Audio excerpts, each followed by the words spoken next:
Monsignore, buonasera. Buonasera. Good evening.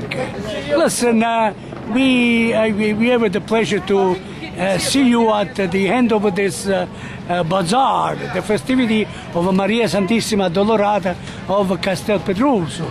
Am I right? See, you are. Okay. How was the festivity? Well, it was wonderful. First of all, the weather was wonderful, so God cooperated with us. But even the spirit, not only of the people who came and the people who worked, but the the whole spiritual aspect too of people who participated in the devotion, the processions, and the mass, and the triduum, and all the people who really gave their time. Even though we worry every year whether we're going to have enough workers, we always end up with more than enough workers because the people have a tremendous generosity and a spirit when it comes to this.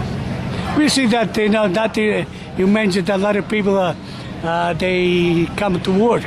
We saw a lot of people we see a lot of people of the community. Yeah. You say that they help it.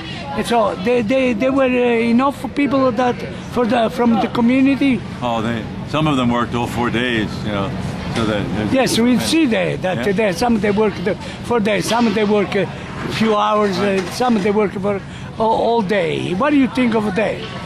Well, I think it's wonderful. Many times people wonder whether different groups are a part of the parish, but certainly the Neo-Catechumenal Way has shown that it's really a part of the parish because they always volunteer for things that the parish needs, and the feast is a good example of that. We see that today, there were other people from other society.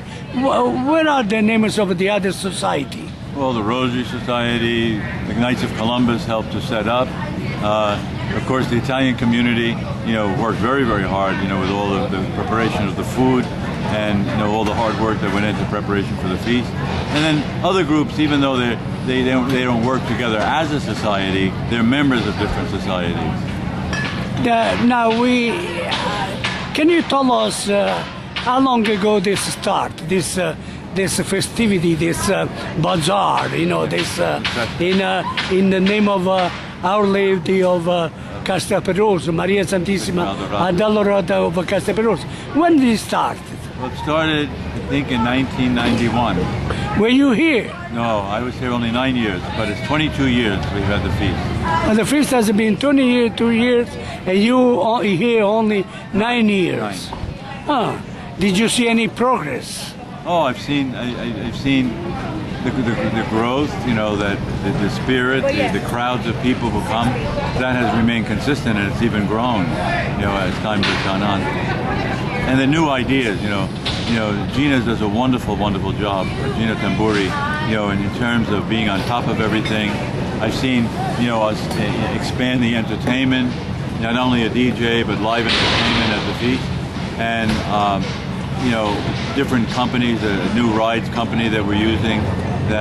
So there's always an opportunity to review and to evaluate the feast so that next year can be improved.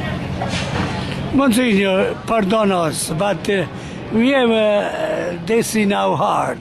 We heard that you're going to be going away. What's the reason? Tell us, in a little particular, if you can, tell us how this happened, why you going away? Well, a priest is allowed to take a sabbatical after 15 years of being a priest, and I never took one.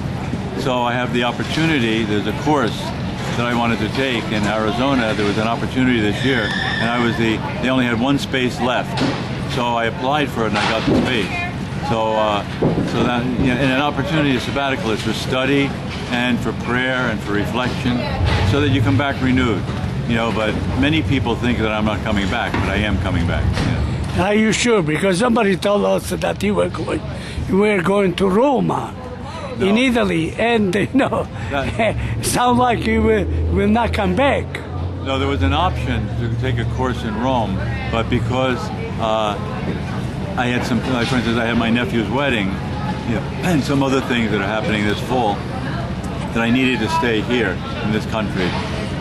So that's why I chose the Arizona experience. But whenever you're given a sabbatical, if it's a 3-month sabbatical, you always come back to the parish where you were. If it's a 6-month sabbatical, it's usually because you're changing from one parish to another. See, we know that a lot of the people. Monsignor, I was saying that, if somebody, tapped me on my shoulder, I was saying that, we see that the community of this Holy Family Church doesn't like you. We see that, there is great love for you. Everybody loves you, So, what do you think of that? Well, it's very affirming. I'm very grateful for that. Sometimes when people have been very, very wonderful in telling me that they appreciate me, and I appreciate that. So it's a wonderful opportunity to serve and to know that people appreciate that service. Okay, Monsignor, we believe you that you're going to come back, but please come back because the community of Naples does like you and needs you because you were a great Monsignor at the Holy Family Church in Naples, New Jersey. Thank you. Ciao and arrivederci. Yeah. And by the way, we got a lot of calls on our program. Everybody likes your sermons. Oh. What do you have about? Say something about those people that they like your sermons. Well, a long time ago I learned when someone said to me that when I preach, you try to talk to people. So I don't talk at people, I like to talk to people. So that has been something that I feel I have a gift to do. And so I appreciate when people appreciate what I have to say. Monsignor, last question.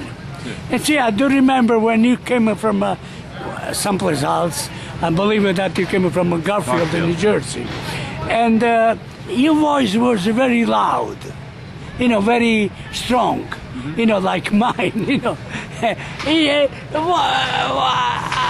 What was your change? How your voice changed? What was that? What's the, did you hear yourself talking or somebody told you about it to correct your tune, Pardon my simplicity of talking, but I'm sincere, But, your voice was a little loud, and now you're, right, Sometimes I speak too low because some people who are hard of hearing can't hear me. But so that's a good reminder that I have to speak louder, then maybe I have to get back to where I was. Oh, that's what it was. Okay, thank you, Monsignor, and please come back. In the name of the community, please come back because they do need you. Grazie. Ciao, arrivederci. Arrivederci. Ciao. Thank you, Umberto.